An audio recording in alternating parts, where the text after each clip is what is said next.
Wow, who knew Sprigatito would get the worst final evolution out of the 3 starters? As soon as they make a 4-legged animal bipedal and base it on a man-made concept like a sumo wrestler, James Bond, or a magic mage, it never looks good. Quaxly's final Evo does have too much humanoid features, but because it's water with fighting, it can get away with that as fighting types usually do, so it's not too bad. Fuecoco's final Evo looks the best by far, as it's a more conventional crocodile but has features of the Spanish Day of the Dead skeleton style paintings to match its ghost typing, so kinda cool. But overall, not really a big fan of any of these starters' designs, and disappointed that they're so underwhelming, which leads me into this generation's design's biggest problems.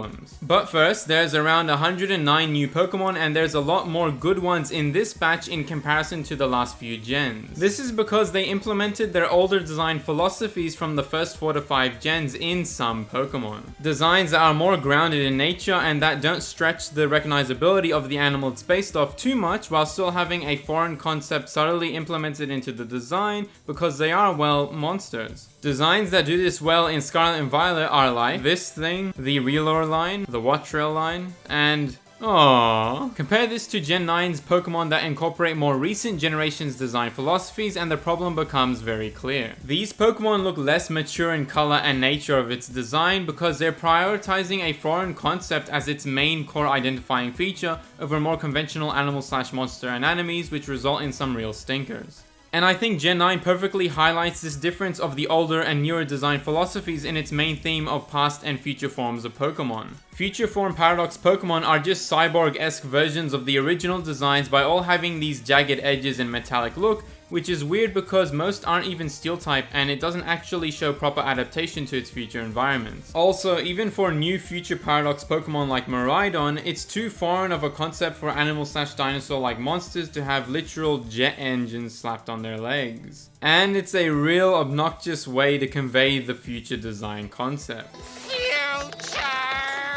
While their past Paradox forms designs are more grounded in nature but just a slightly different take to the original. Which is why most past Paradox Pokemon's designs are the more appropriate and logical form. And other than the stupid inflatable looking wheel thing on its neck to identify it as the transport of the game, Koraidon looks leagues better than Miraidon. But this isn't the only problem. Sometimes a Pokemon has a decent design that isn't too extravagant, but as mentioned before, its colors are too vibrant and highlighter looking, which end up taking away a bit of that more grounded and natural feel it was going for. And other times it is just the new art style with its less sharper designs overall, giving everything a much less natural look to them and a more cartoony vibe. This is more obviously conveyed when comparing Gen 9's dragons to older ones from the first 5 gens. And some of the eye designs really kill some Pokemon, making them not even look like monsters anymore, rather some Tamagotchi or something like that. And regardless, every gen has those outliers that are just really bad and lazy.